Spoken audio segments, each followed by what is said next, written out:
All of the evidence points to one spot, one fight, and one person. But before I get into that evidence today, I want to talk about the victim in today's case. Parker Page, 12 years old, loved soccer. Now you can ask her. She was the defendant Jordan Ryder's daughter. She used to be a vibrant, lively kid. She had dreams of going to prom, getting to college, and maybe even one day getting married. But instead of walking her daughter down the aisle, Jordan Ryder, on July 14th, 2018, walked her daughter to the edge of the Leckrone Loop and pushed her off. It is for this reason today that Jordan Ryder stands before you accused of aggravated murder. And this means a few things. First, that Jordan Ryder knowingly took an action that would cause her daughter's death, and that Parker Page's fall was the direct and proximate cause of this action by the defendant. Third, that Parker Page was a child, under the age of 13. And this, members of the jury, is the one person responsible for little Parker Page's death, the defendant, Jordan Ryder. Now, let me take you back to the beginning. Jordan Ryder was released from prison in early June of 2018 after an 8-year stint for money laundering related to drug trafficking.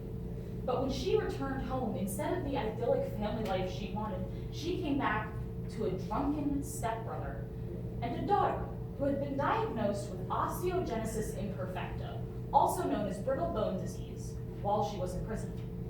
And this had made Jordan frail. It had made her weak. She was frightened and afraid. And so Jordan Ryder conspired to take her daughter camping to the Culkins campground in Midlands. But when she got there, she found that the trail she had selected for her and her daughter to hike, the Leckrone Loop, was very difficult.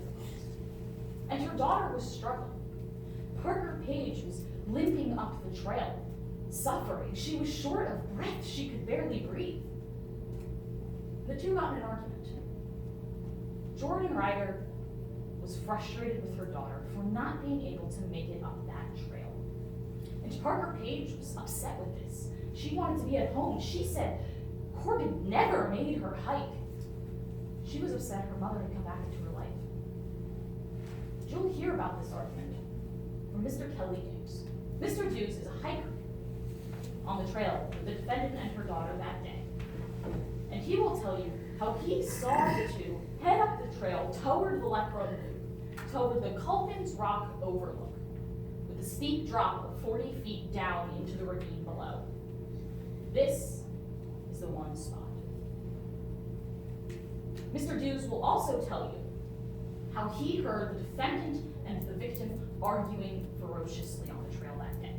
He encountered them 2 separate times and heard them a third.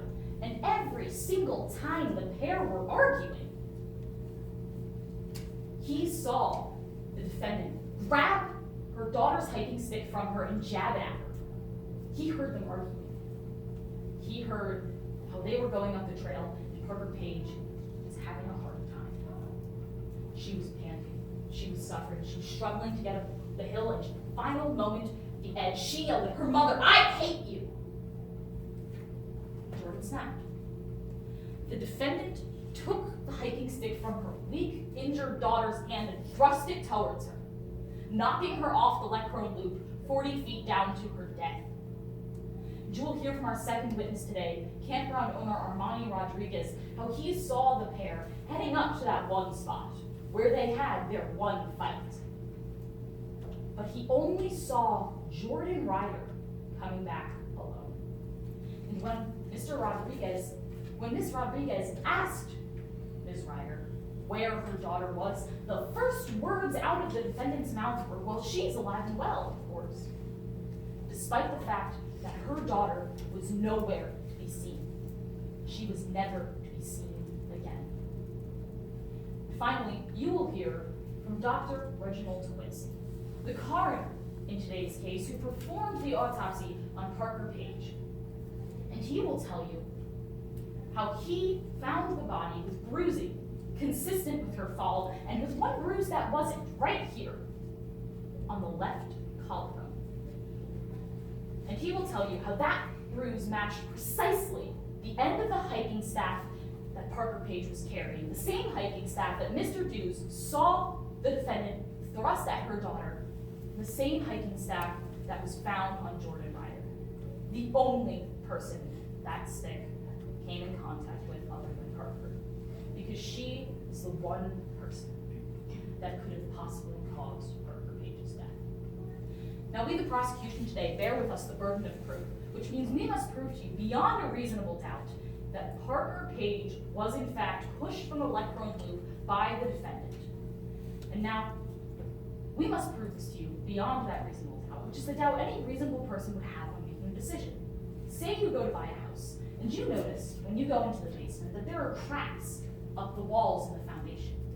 That would give you reasonable doubt as to the structural integrity of this house. And today, you will not have reasonable doubt, because we will prove to you through a preponderance of the evidence that Jordan Ryder killed her daughter that day on the electron loop. And when my co-counsel, Kelsey McCafferty, comes before you and asks you at the end of today's trial to find the defendant guilty, I want you to remember that all the facts point to one spot, one fight, and one person. Thank you.